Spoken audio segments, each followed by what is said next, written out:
नाशिकमधील IT company अत्याचार प्रकरणामधील नवीन माहिती समोर आली आहे। संशयित आरोपीच्या घरातून पीडितांचे आधार कार्ड, पॅन कार्ड हे जप्त करण्यात आलेत अशी माहिती सूत्रांनी दिली आहे। तसंच पीडितेचे कपडे देखील मिळून आलेत अशी माहिती समोर येते। पीडितेचे वैयक्तिक कागदपत्र संशयित आरोपीनं आपल्याजवळ का बाळगलेले होते याचा तपास सध्या सुरू आहे।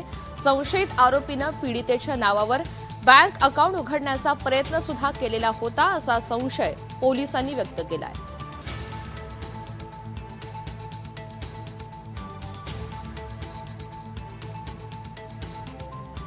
माहिती जाणून घ्या तर राहुल वाघ आपल्या सोबत आहेत। राहुल, संशयित आरोपीच्या घरातून नेमकी कोणकोणती कागदपत्र, काय गोष्टी या हस्तगत करण्यात आल्या?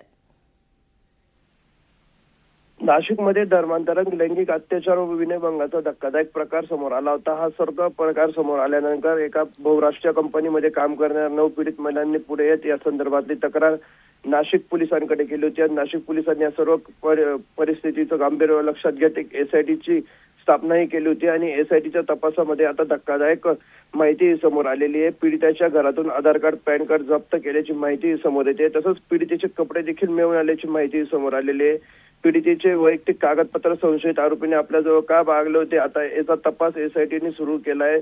संशयित आरोपीने पीडितेच्या नावावर बँक अकाउंट उघडल्याचा देखील संशय आता एसआयटीला आहे। तसेच नाशिक बहुराष्ट्रीय कंपनी प्रकरणातील 4थ्या गुन्ह्यातील 4 आरोपींना आज नाशिक सत्र न्यायालयामध्ये हजर केले जाणार आहे। संशयित आरोपी तौसिफ अत्तार, दानिश शेख, शाहरुख कुरेशी, रजा मेमन यांना काल एसआयटीने नाशिक मध्यवर्ती कारागृहातून ताब्यात घेतले होते आणि त्यांना आज नाशिक सत्र न्यायालयामध्ये हजर केले जाणार आहे। आरोपींना किती दिवसाची पोलीस कोठडी सुनावण्यात येते याकडे आता लक्ष लागून आहे।